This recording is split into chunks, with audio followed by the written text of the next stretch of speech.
Hello busy people, welcome to my channel happy you Kannada. ನನ್ನ ಚಾನಲನ್ನು subscribe ಮಾಡಿ, bell ಬಟನನ್ನು ಒತ್ತಿ ಎಲ್ಲ ನೋಟಿಫಿಕೇಷನ್ಗಳನ್ನು ಪಡೆಯಿರಿ. ಆಲ್ ಬಟನನ್ನು ಒತ್ತಿದರೆ ನಿಮಗೆ ಎಲ್ಲ ವಿಡಿಯೋಗಳನ್ನು ನೋಡಲಿಕ್ಕೆ ಸಾಧ್ಯ ಆಗುತ್ತದೆ. ಇವತ್ತು ನಾನು ಹೇಳ್ತಿರುವಂಥ ರೆಸಿಪಿ ಪತ್ರೊಡೆ, ಇನ್ನೊಂದು ಬಗೆಯದು. ಇದರಲ್ಲಿ ನಾವು ಕೆಸುವಿನ ಎಲೆಯನ್ನು ತುಂಡು ಮಾಡಿ ಹಾಕಿ ಮಾಡ್ತೇವೆ. ಇದನ್ನು ಗಿಡ್ಡೆ ಅಂತಲೂ ಕರೀತಾರೆ. ಮೊದಲಿಗೆ ನಾವು ಪತ್ರೊಡೆದ ಎಲೆಗಳನ್ನು ಕ್ಲೀನ್ ಮಾಡ್ಕೊಳ್ಬೇಕು. ಅದಕ್ಕೋಸ್ಕರ ಒಂದು ಬಕೆಟಲ್ಲಿ ನೀರು ಹಾಕಿಕೊಂಡಿದ್ದೇನೆ. ಅರ್ಧ ಚಮಚ ಅರಿಶಿನ ಮತ್ತು ಒಂದು ನೆಲ್ಲಿಕಾಯಿ ಗಾತ್ರದ ಹುಳಿಯನ್ನು ಹಾಕಿಟ್ಕೊಂಡು ಅದರಲ್ಲಿ ಈ ಎಲೆಗಳನ್ನು ಸ್ವಲ್ಪ ಹೊತ್ತು ನೆನೆಸಿಡ್ತಾ ಇದ್ದೇನೆ. ಎಲ್ಲ ಜಾತಿಯ ಎಲೆಗಳನ್ನು ತಿನ್ನಲಿಕ್ಕೆ ಆಗೋದಿಲ್ಲ. ಪತ್ರೊಡೆ ಮಾಡಲಿಕ್ಕಂತ ಇರುವ ಎಲೆಗಳೇ ಬೇರೆ. ಆ ಎಲೆಗಳನ್ನು ಗೊತ್ತಿರುವವರಿಂದ ತಿಳ್ಕೊಂಡು ನಾವು ತರಬೇಕು. ಇದಂತೂ ಆಷಾಢದ ಟೈಮಲ್ಲಿ ಖಂಡಿತ ಮಾಡಲೇಬೇಕಾದ ಒಂದು ಟೇಸ್ಟಿ ರೆಸಿಪಿ. ಇಲ್ಲಿ ನಾನು 200 ಗ್ರಾಮ್ ದೋಸೆ ಅಕ್ಕಿಯನ್ನು ತಗೊಂಡಿದ್ದೇನೆ. ಈ ಲೋಟೆಯಲ್ಲಿ ಸುಮಾರು 200 ಗ್ರಾಮ್ನಷ್ಟು ಅಕ್ಕಿ ಹಿಡಿತದೆ. ರೆಗ್ಯುಲರ್ ಊಟಕ್ಕೆ ಬಳಸುವ ಅಕ್ಕಿಯನ್ನು ಯೂಸ್ ಮಾಡಬಾರ್ದು. 2 ಗಂಟೆಗಳ ಕಾಲ ಈ ಅಕ್ಕಿಯನ್ನು ನಾನು ನೆನೆ ಹಾಕ್ತೇನೆ. ಇನ್ನು ಮಸಾಲೆಗೆ ನೆನಬೇಕು ಅಂತ ನೋಡೋಣ. ಇಲ್ಲಿ ನನಗೆ 8 ಕಾಶ್ಮೀರಿ ರೆಡ್ ಚಿಲ್ಲಿ ಅಥವಾ ಬ್ಯಾಡಗಿ ಮೆಣಸನ್ನು ತೊಗೊಂಡಿದ್ದೇನೆ. ಇದು ತುಂಬ ರೆಡ್ ಕಲರ್ ಕೊಡುತ್ತೆ. ಕೊತ್ತಂಬರಿ 4 ಚಮಚ, ಜೀರಿಗೆ 2 ಚಮಚ ತೊಗೊಂಡಿದ್ದೇನೆ. ನೀವು ಬೇಕಿದ್ರೆ ಇಡೀ ಜೀರಿಗೆನ ತಗೊಳ್ಬೋದು.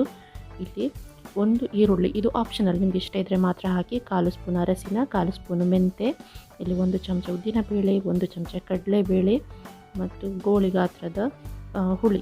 ಜಾಸ್ತಿಯೇ ತಗೊಳ್ಳಿ ಹುಳಿ, ತುರ್ಕೆ ಇದ್ದರೆ ಹೋಗ್ತದೆ. 1/4 ತೆಂಗಿನಕಾಯಿ ಅಥವಾ 1 ಕಪ್ ತೆಂಗಿನಕಾಯಿ, ಬೆಲ್ಲ ಆಪ್ಷನಲ್, 1 ಚಮಚ, ಉಪ್ಪು, ಇದಿಷ್ಟನ್ನು ತೊಗೊಂಡಿದ್ದೇನೆ. ನೀವು ಬೇಕಿದ್ರೆ ಸ್ಕ್ರೀನ್ಶಾಟ್ ತೆಗೆದಿಟ್ಕೊಳ್ಳಿ.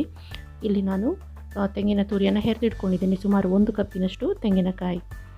1 ಗ್ಲಾಸ್ ಅಕ್ಕಿಗೆ ಇದು ಸರಿ ಹೋಗ್ತದೆ. ಎಲ್ಲವನ್ನು ಹಸಿಯಾಗಿ ನಾನು ಮಿಕ್ಸಿಯಲ್ಲಿ ರುಬ್ಬಿಕೊಳ್ತಾ ಇದ್ದೇನೆ. ನೋಡಿ, ಸಣ್ಣಗೆ ಪೇಸ್ಟ್ ಆಗಬೇಕು. ತೆಂಗಿನಕಾಯಿ ಜಾಸ್ತಿ ಹಾಕಿದರೆ ಅಸಿಡಿಟಿ ಆಗುತ್ತೆ. ಸಣ್ಣಗೆ ಕಡಿಯೋದಿದ್ರೆ ಕೂಡ ಅಸಿಡಿಟಿ ಆಗ್ತದೆ. ಫೈನ್ ಪೇಸ್ಟ್ ಮಾಡ್ಕೊಳ್ಬೇಕು. ಇದರ ಮೇಲೆ ನಾವು 2 ಗಂಟೆ ನೆನೆಸಿಟ್ಟ ಅಕ್ಕಿ ಇದೆಯಲ್ಲ, ಅದನ್ನು ಹಾಕ್ಕೊಂಡು ರುಬ್ಬಿದರೆ ಈ ಥರ ಕಲರ್ ಬರ್ತದೆ. ಬ್ಯಾಡಗಿ ಮೆಣಸಿನ ಕಲರು ತುಂಬ ಬ್ಯೂಟಿಫುಲ್. ಇಲ್ಲಿ ನೋಡಿ, ಇದು ಇಡ್ಲಿ ಹಿಟ್ಟಿಗಿಂತ ಸ್ವಲ್ಪ ಗಟ್ಟಿಯಾಗಿ ಬರಬೇಕು, ಅಂಟಂಟಾಗಿ ಕೂಡ ಇರಬೇಕು. ಆಗ ಮಾತ್ರ ನಮ್ಮ ಬ್ಯಾಟರ್ ಚೆನ್ನಾಗಿ ಆಗ್ತದೆ. ಇದನ್ನು ಮಾಡಬೇಕಾದ್ರೆ ಮೊದಲು ನಾವು ಎಲೆಯನ್ನು ಕೂಡ ಪ್ರಿಪೇರ್ ಮಾಡಬೇಕು. ಎಲೆಯನ್ನು ಯಾವ ಥರ ನಾವು ಸರಿ ಮಾಡಿಟ್ಕೊಳ್ಬೇಕು ನೋಡೋಣ. 2 ಸಲ ವಾಶ್ ಮಾಡಿ 1 ಬಕೆಟ್ ನೀರಲ್ಲಿ ನೆನೆಸಿ ಹಾಕಿದ ಎಲೆಯನ್ನು ಹೊರಗೆ ತೆಗೆದಿದ್ದೇನೆ. ಇದು ದೊಡ್ಡ ಎಲೆ, ಅಂದರೆ ಕೆಸುವಿನ ಗಿಡದ ಕೆಳಭಾಗದ ಎಲೆಗಳು ತುರಿಸುವುದು ಹೆಚ್ಚು. ನಮಗೆ ತುರಿಸಬಾರ್ದು ಅಂತಂದರೆ ನಾವು ಈ ಥರ ಸುಳಿ ಎಲೆ ಅಥವಾ ಸೆಂಟ್ರಲ್ಲಿರುವಂತಹ ಒಂದು ಸಿಂಗಲ್ ಎಲೆಯನ್ನು ಪಿಕ್ ಮಾಡಬೇಕು. ಇದು ತುರಿಸೋದು ಸ್ವಲ್ಪ ಕಮ್ಮಿ. ಮತ್ತು ಇದರ ಹಿಂದೆ ಇರುವ ತೊಟ್ಟು, ಅದರ ವೀನ್ಸ್ ಅಥವಾ ನರಗಳು ಏನಿದ್ದಾವೆ ನೋಡಿ, ಅದನ್ನೆಲ್ಲ ಕಟ್ ಮಾಡಬೇಕು. ಆದಷ್ಟು ಕ್ಲೀನ್ ಮಾಡಬೇಕು, ಇಲ್ಲಾಂದರೆ ಅದೆಲ್ಲ ತುರಿಸ್ತದೆ. ನೋಡಿ, ಎಲೆ ಹರಿಯದ ರೀತಿಯಲ್ಲಿ ಜಾಗೃತಿಯಲ್ಲಿ ಇದನ್ನೆಲ್ಲ ತೆಗೆದಿಟ್ಕೊಂಡ್ರೆ ನಿಮಗೆ ಪತ್ರೊಡೆ ಸುಮಾರಾಗಿ ತುರಿಸೋದು ತಿನ್ನಲಿಕ್ಕೆ ತುಂಬ ಟೇಸ್ಟಿಯಾಗಿ ತಯಾರಾಗ್ತದೆ. ನಮ್ಮಲ್ಲಿ ಆಷಾಢ ಮಾಸದಲ್ಲಿ ಪತ್ರೊಡೆ ಎಲೆ, ಹಲಸಿನ ಬೀಜ, ಹಲಸಿನ ಹಣ್ಣು, ಹಲಸಿನಕಾಯಿ, ಕಡಲೆ ಇಂಥದ್ದೆಲ್ಲ ತಿನ್ನಬೇಕು ಅಂತ ಪದ್ಧತಿ ಇದೆ.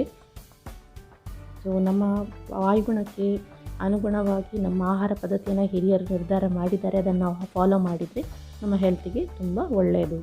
ಇಲ್ಲಿ ನಾನು ಆ ಬೀನ್ಸನ್ನೆಲ್ಲ ಕಟ್ ಮಾಡಿ ಕೆಳಗೆ ಹಾಕ್ಕೊಂಡಿದ್ದೇನೆ. ಇದನ್ನೆಲ್ಲ ತೆಗೆದು ಕ್ಲೀನ್ ಮಾಡ್ಕೊಳ್ತೇನೆ. ಈ ಥರ ಎಲ್ಲ ಎಲೆಗಳನ್ನು ತಯಾರು ಮಾಡಿದ ನಂತರ ಸಣ್ಣಗೆ ಇದನ್ನು ಹೆಚ್ಚಬೇಕು. ಚಿಕ್ಕ ಚಿಕ್ಕ ಪೀಸ್ಗಳಾಗಿ ಇದನ್ನು ಕಟ್ ಮಾಡ್ಕೊಳ್ಬೇಕು. ಈ ಥರ ಇದನ್ನು ಕಟ್ ಮಾಡ್ಕೊಳ್ಳಿ. ಅಡ್ಡಕ್ಕೆ ಉದ್ದಕ್ಕೆ 2 ಸಾರಿ ಕಟ್ ಮಾಡ್ಕೊಳ್ಳಿ.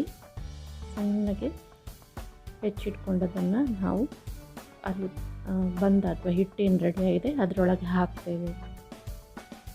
ಹೆಚ್ಚಾಗಿ ಇದನ್ನು ಮಾಡುವಾಗ ಬಾಳೆ ಎಲೆಯನ್ನು ಬಳಸ್ತಾರೆ. ಬಾಳೆ ಎಲೆಯ ಒಳಗೆ 1 ಸೌಟು ಹಿಟ್ಟನ್ನು ಹಾಕಿ ಮಡಚಿಟ್ಟು ಇಡ್ಲಿ ಸ್ಟ್ಯಾಂಡಲ್ಲಿ ಬೇಯಿಸೋದು ಪದ್ಧತಿ. ಈಗ ನನ್ನ ಹತ್ರ ಬಾಳೆ ಎಲೆ ಎಲ್ಲ, ನಾವೆಲ್ಲ ಅಪಾರ್ಟ್ಮೆಂಟಲ್ಲಿ ಇರುವವರು, ನಮಗೆ ಗಿಡಗಳು ಬಾಳೆ ಎಲೆ ಇಂಥದ್ದೆಲ್ಲ ಸಿಗೋದು ಭಾರಿ ಕಷ್ಟ. ಸೊ ನಾನಿಲ್ಲಿ ಸ್ಟೀಮ್ ಮಾಡ್ತಾಯಿದ್ದೇನೆ. ಡೈರೆಕ್ಟ್ ಪಾತ್ರೆ ಒಳಗೆ ಹಾಕಿ ಸ್ಟೀಮ್ ಮಾಡ್ತಾಯಿದ್ದೇನೆ ಇವತ್ತು.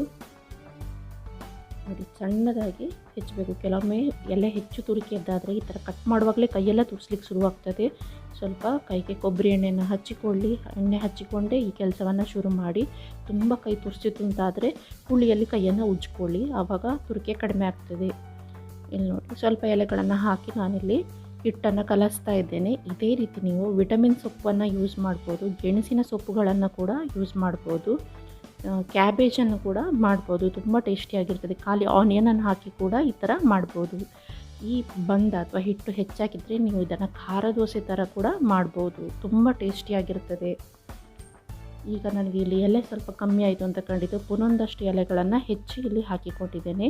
ನನಗೆ ಈ ಎಲೆಯನ್ನು ಕಲಿಸಿದವರು ಪ್ರೀತಾ ಅಂತ ನನ್ನ ಫ್ರೆಂಡ್.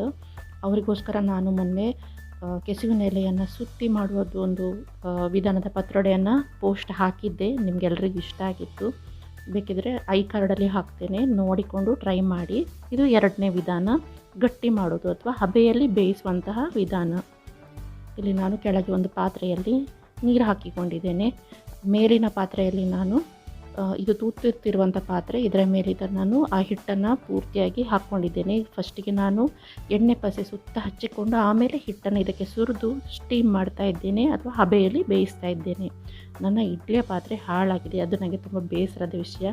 ನಾನು ಮಾಡಿದ ಕೆಲಸ ಏನಂದರೆ ಕೇಕ್ ಮಾಡಲಿಕ್ಕೆ ಹೊರಟಿದ್ದು ಕ್ವಾರಂಟೈನ್ ಟೈಮಲ್ಲಿ, ಮಾರ್ಚ್ ಎಂಡಲ್ಲಿ. ಕೇಕ್ ಮಾಡಬೇಕಂದ್ರೆ ಕೆಳಗೆ ಉಪ್ಪು ಹಾಕ್ಕೊಂಡೆ. ಉಪ್ಪು ಹಾಕಿ ಮೇಲ್ಗಡೆಯಿಂದ ಪ್ಲೇಟ್ ಇಟ್ಕೊಂಡು ಕೇಕ್ ಮೌಲ್ಡ್ ಥರ ಎಲ್ಲ ಯೂಸ್ ಮಾಡಿ ಸರ್ಕಸ್ ಮಾಡಿ ಕಡೆಗೆ ಪಾತ್ರೆನೇ ಕುಂಬಾಗೋಯಿತು. ಬ್ರಷ್ ಹಿಡಿದ ಹಾಗೆ ಆಗಿ ಸೀಳ್ಬಿಟ್ಟಿದೆ ಕೆಳಗಿಂದ. ನಾನು ಮಾಡಿದ್ದ ಮೂರ್ಖತನದ ಕೆಲಸ ಯಾರು ಮಾಡಬೇಡಿ. ಕಲಿಯುವಾಗ ಇದೆಲ್ಲ ಸಾಮಾನ್ಯ. ಇಷ್ಟೋ ತನಕ ನೀವು ಅನಿಸಿರ್ಬೋದು ಏನೆಲ್ಲ ಅಡುಗೆ ಮಾಡ್ತಾಳೆ, ತುಂಬ ಗೊತ್ತು ಅಂತ. ಇಲ್ಲ, ನಾವು ಕೂಡ ಕೆಲವೊಮ್ಮೆ ಮಿಸ್ಟೇಕ್ ಮಾಡ್ತೇವೆ. ಸ್ಟೀಲ್ ಪಾತ್ರೆಯಲ್ಲಿ ಉಪ್ಪು ಹಾಕಬೇಡಿ. ಸ್ಟೀಲ್ ಚಮಚವನ್ನು ಉಪ್ಪಿನ ಪಾತ್ರೆಗೆ ಅಥವಾ ಉಪ್ಪಿನಕಾಯಿ ಪಾತ್ರೆಯಲ್ಲಿ ಇಡಬೇಡಿ, ರಸ್ಟ್ ಆಗ್ತದೆ, ಹಾಳಾಗ್ತದೆ. ಸೊ ಇಲ್ಲಿ ನಾನು ಆವಾಗವಾಗ ಚೆಕ್ ಮಾಡ್ಕೊಳ್ತಾ ಇರ್ತೇನೆ. ನಂದು ಹಿಟ್ಟಿನ ಲೇಯರ್ ತುಂಬ ತಿಕ್ಕಾಗಿರೋ ಕಾರಣ ಒಂದು 40 ನಿಮಿಷ ತೊಗೊಂಡಿತ್ತು. ನಾನು ಹೇಳಿದರೆ ನೀವು ತೆಳುವಾಗಿ ಹಾಕಿಕೊಳ್ಳಿ, ಬೇಗ ಬೇಯ್ತದೆ. ತುಂಬ ಟೇಸ್ಟಿ ಇತ್ತು. ಇದರ ನೆಕ್ಸ್ಟ್ ಹಂತ ಏನು, ಹಾಗೇ ತಿನ್ಬೋದು, ಬೆಣ್ಣೆ ಅಥವಾ ತುಪ್ಪ ಹಾಕ್ಕೊಂಡು, ಅಥವಾ ಈ ಥರ ಪೀಸ್ ಮಾಡಿಕೊಂಡು ಒಗ್ಗರಣೆ ಹಾಕ್ಕೊಳ್ಬೋದು. ಒಗ್ಗರಣೆಗೆ ಏನೆಲ್ಲ ಬೇಕು, ಉದ್ದಿನಬೇಳೆ, ಕಡಲೆಬೇಳೆ, ಸಾಸಿವೆ, ಇಂಗು ಮತ್ತು ಬೇಸೊಪ್ಪು ಇಷ್ಟನ್ನು ಹಾಕಿ ಒಗ್ಗರಣೆ ಮಾಡಿ ಸಣ್ಣಗೆ ಇದನ್ನು ತುಂಡು ಮಾಡಿ ಹಾಕಿಕೊಂಡಿದ್ದೇನೆ. ಇದಕ್ಕೊಂದು ಮಸಾಲೆ ಇದೆ, ಸ್ಪೆಷಲ್ ಮಸಾಲೆ. ಏನು, ತೆಂಗಿನ ತುರಿ, ಸಾಸಿವೆ, ಜೀರಿಗೆ ಮತ್ತು ಒಣಮೆಣಸು ಇದಿಷ್ಟನ್ನು ರುಬ್ಬಿಕೊಳ್ಳಿ ಹುಣಸೆ ಹುಳಿ ಒಟ್ಟಿಗೆ. ಈ ಥರ ಪೌಡ್ರ್ ಆಗ್ತದೆ ನೋಡಿ. ಇದನ್ನು ನೀವು ಆ ಒಗ್ಗರಣೆ ಮೇಲೆ ಹಾಕಿ 3/4 ಸ್ಪೂನ್ ಉಪ್ಪನ್ನು ಕೂಡ ಹಾಕಿ ಚೆನ್ನಾಗಿ ತಿರುವಿ. ಇಲ್ಲಿ ಬೆಲ್ಲ 1 ಸ್ಪೂನ್ ಹಾಕಿದರೆ ತುಂಬ ಟೇಸ್ಟ್ ಬರ್ತದೆ. ನಿಮಗೆ ಇಷ್ಟ ಇದ್ದರೆ ಮಾತ್ರ ಬೆಲ್ಲ ಹಾಕಿ. ತುಂಬ ಟೇಸ್ಟಿಯಾಗಿ ಡಿಲಿಷಿಯಸ್ ಆಗಿ ಈ ಡಿಶ್ ಬರ್ತದೆ. ಕಲರ್ ಅಂತೂ ಎಷ್ಟು ಸೂಪರ್ ಆಗಿದೆ ನೋಡಿ. ಇದನ್ನು ಒಂದು ಸಲ ಮಳೆಗಾಲದಲ್ಲಿ ಮಾಡಿ ತಿನ್ನಿ. ಎಲೆ ಸುತ್ತಿ ಮಾಡಿದ ಪತ್ರೊಡೆಯಲ್ಲಿ ಕೂಡ ಅದು ಉಳಿದ್ರೆ ನೆಕ್ಸ್ಟ್ ದಿನ ಮಾರ್ನಿಂಗ್ಗೆ ಈ ಥರ ಬ್ರೇಕ್ಫಾಸ್ಟ್ ಮಾಡ್ತಾರೆ. ಸೊ ಇದು ತುಂಬ ಟೇಸ್ಟಿಯಾಗಿರ್ತದೆ, ತುಂಬ ಯಮ್ಮಿಯಾಗಿರ್ತದೆ. ಬಟ್ ಸ್ವಲ್ಪ ಹೀಟ್, ಅದಕ್ಕೋಸ್ಕರ ಬೆಣ್ಣೆ ಅಥವಾ ತುಪ್ಪವನ್ನು ಹಾಕ್ಕೊಳ್ಳೇಬೇಕಾಗ್ತದೆ. ಇದರ ರುಚಿ ಎದುರಿಗೆ ಯಾವ ಡಿಶ್ ಕೂಡ ಇಲ್ಲ. ಇದು ಅಲ್ಟಿಮೇಟ್ ಕರಾವಳಿಯ ಪತ್ರೊಡೆ. 2 ನಮೂನೆಯ ಪತ್ರೊಡೆಯನ್ನು ಮಾಡಿ ತೋರಿಸಿದ್ದೇನೆ. ಪತ್ರೊಡೆಯ ಒಗ್ಗರಣೆಯನ್ನು ಕೂಡ ಮಾಡಿ ತೋರಿಸಿದ್ದೇನೆ. ತೆಂಗಿನೆಣ್ಣೆಯಲ್ಲಿ ಮಾಡಿದರೆ ಹೆಚ್ಚು ರುಚಿ ಬರ್ತದೆ. ನೀವು ಕೂಡ ಟ್ರೈ ಮಾಡಿ. ಈ ಡಿಶ್ ನಿಮಗೆ ಇಷ್ಟ ಆಗಿದ್ದಲ್ಲಿ ದಯವಿಟ್ಟು ಲೈಕ್ ಮಾಡಿ, ಶೇರ್ ಮಾಡಿ. ಮೊದಲನೇ ಸಾರಿ ನೋಡ್ತಿರೋರಾದರೆ ಸಬ್ಸ್ಕ್ರೈಬ್ ಮಾಡಿ. ಕೆಳಗಡೆ ಬಾಕ್ಸಲ್ಲಿ ಕಮೆಂಟ್ ಹಾಕಲಿಕ್ಕೆ ದಯವಿಟ್ಟು ಮರಿಬೇಡಿ. ಇನ್ನಷ್ಟು ಡಿಶ್ಗಳೊಂದಿಗೆ ಸಿಗೋಣ. ಧನ್ಯವಾದಗಳು.